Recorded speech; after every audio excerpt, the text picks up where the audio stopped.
le Maroc est protégé par les hommes. Une phrase qui pourrait à première vue apparaître comme une métaphore, issue d'un sentiment de fierté d'appartenir à un Maroc, fier de ses hommes. Néanmoins, qui connaît bien les dangers cachés qui menacent la stabilité du Maroc et des Marocains s'assurera qu'il y a des hommes de l'ombre qui protègent ce pays. Des hommes ayant un seul objectif, assurer la sécurité de la nation et de ses citoyens. Bien que les incidents terroristes qui ont visé le royaume se comptent sur les doigts d'une main, la menace plane toujours sur le Maroc et ses citoyens depuis des années. Les noms des organisations terroristes ciblant le Maroc et d'autres pays du monde peuvent varier, mais elles partagent toutes un seul objectif: l'industrie de la mort.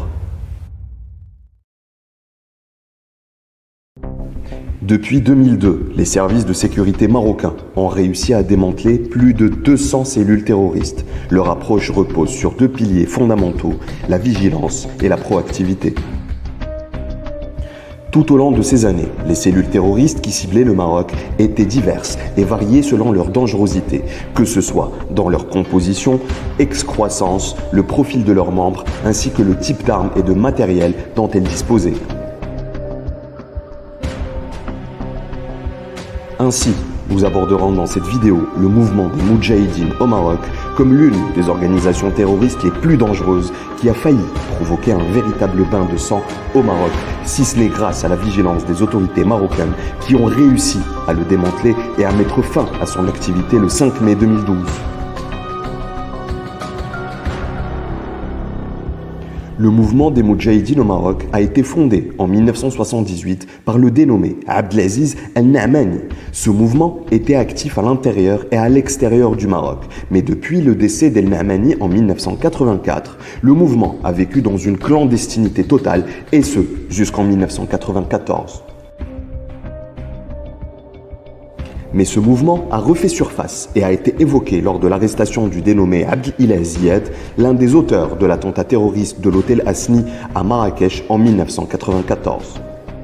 Il s'est avéré ensuite que cette affaire était liée à une autre organisation et non au mouvement des Moudjahidines au Maroc. Cependant, le nom du mouvement reviendra sur le devant de la scène au moment des arrestations qui ont suivi les attentats ayant secoué le Maroc le 16 mai 2003, chose qui a dévoilé que cette organisation était bel et bien active. لقد ضرب الإرهاب الدولي هذا المساء بمدينة الدار البيضاء.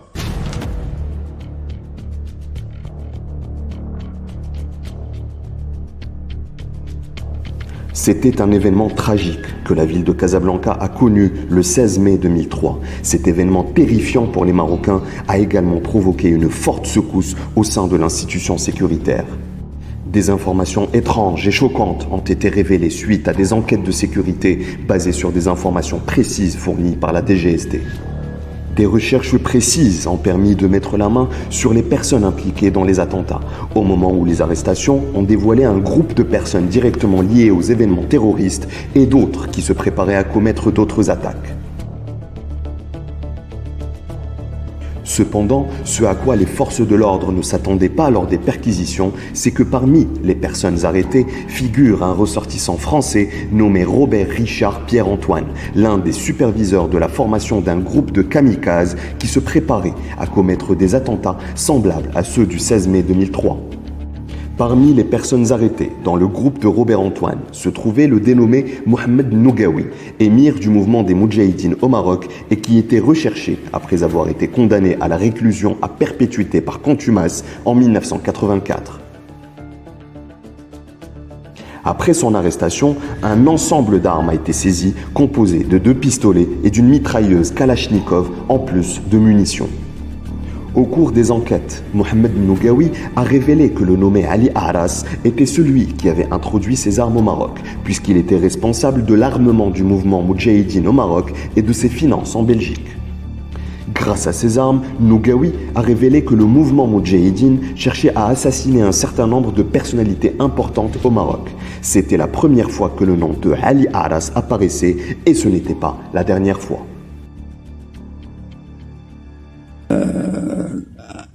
انتمى علي عراس إلى حركة المجاهدين في 1981. كان هو المسؤول اللوجستيكي أو المادي على الحركة. فعلي أعراس هو اللي أولا دخل السلاح الأول اللي توجد في بركان في 2003، هو اللي دخلوا ليا، وكان فيه كلاشين وجوج مسدسات بالذخيرة ديالهم. ثانيا السلاح اللي توجد في طنجة، مسدسين صغار.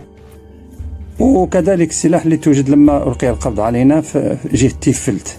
علي أعراس هو اللي كان مسؤول عليهم، يعني هو اللي دخلهم، فهو اللي كان مسؤول في الجماعة على القضية ديال السلاح وتدخيل السلاح. كما أن السلاح اللي كان في 2005 هو كذا المسؤول عليه، يعني اللي كان دخله من الخارج يعني. فهذه كانت مسؤوليته هو، يعني هو اللي كان هذا اللي قلت السوتيان لوجيستيك المادي والمعنوي، هو اللي كان كيقوم به في الجماعة، وهذا دوره. ما كانت واحد لأنه كانت له خبرة عسكرية وكان مدوز العسكر في بلجيكا، فكانت مسؤوليته معرفتهم الجيدة بالسلاح. Les attentats du 16 mai ont incité l'institution sécuritaire marocaine à reconsidérer son fonctionnement, surtout après la menace croissante du terrorisme international pendant cette période. Ainsi, la riposte à ceux qui menaçaient la sécurité des Marocains était d'anticiper les attaques avant qu'elles ne se produisent. À cet égard, les informations précises fournies par la DGST en 2008 ont permis de démanteler l'un des réseaux terroristes les plus dangereux, connu sous le nom de cellule Bel'Erj, en référence à son chef nommé Abdelkader Bel'Erj, qui n'était en fait qu'un membre du mouvement Moudjahidine au Maroc. Et ce, avant de décider de créer un réseau privé composé de Marocains résidant en Belgique et d'autres au Maroc.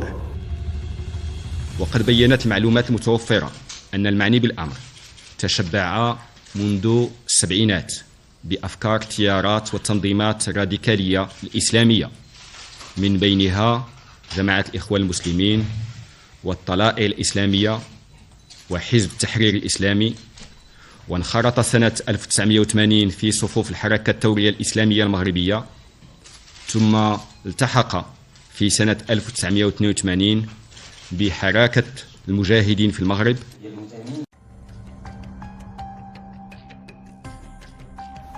Un réseau terroriste dont le danger se manifestait principalement dans la qualité et la quantité des armes saisies en possession de ses membres et dans la nature des plans qu'il tentait de mettre en œuvre au Maroc. Les recherches menées à cette époque ont permis de saisir un important arsenal d'armes et de munitions.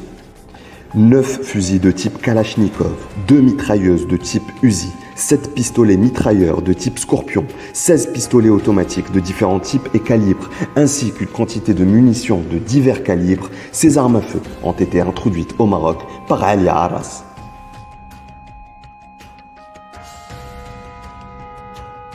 Suite aux données mentionnées précédemment et qui ne laissent aucun doute sur l'implication d'Ali Arras dans l'introduction des armes au Maroc, les autorités marocaines ont émis un mandat d'arrêt international contre lui avant qu'il ne soit arrêté par les autorités espagnoles en 2008 et extradé vers le Maroc en 2010 où il a écopé de 12 ans de prison ferme. Dans le cadre de la même affaire, les autorités marocaines ont mené une enquête au mois de mars 2010 avec un ressortissant algérien dénommé Mohamed Ben Rabah Ben Yelto qui avait été extradé de la Belgique vers le Maroc sur la base d'un mandat d'arrêt international émis par les autorités marocaines qui avaient reçu des informations sur son implication dans l'affaire Ali Arras. Suite à un accord avec Ali Arras, l'Algérien Ben Yelto a confirmé avoir acheté en 2005 un arsenal de guerre d'un trafiquant d'armes croate basé à Bruxelles. Il s'agit notamment de 50 pistolets et une dizaine de Kalachnikov, en plus d'une grande quantité de munitions, de grenades à main et d'engins explosifs à déclenchement à distance. Les enquêtes ont révélé que Abdelkader Bel'Erj jouait le rôle de médiateur entre l'Algérien Ben Yelto et le marchand d'armes croate, tandis que Ali Arras finançait la transaction.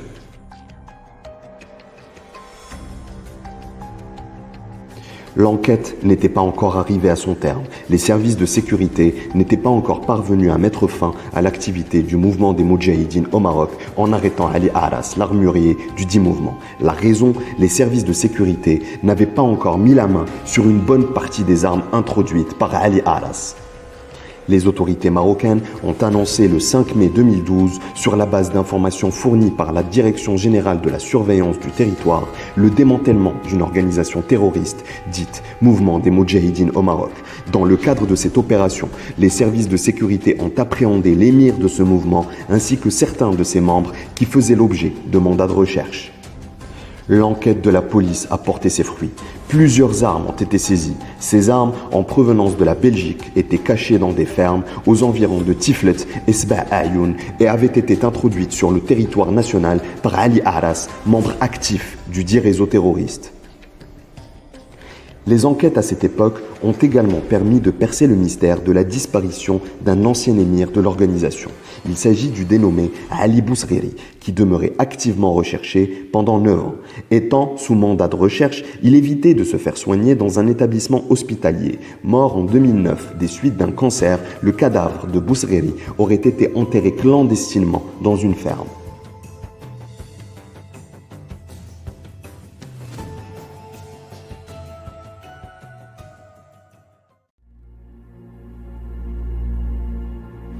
Il est vrai que certaines personnes peuvent réussir à tromper les gens pendant de longues années.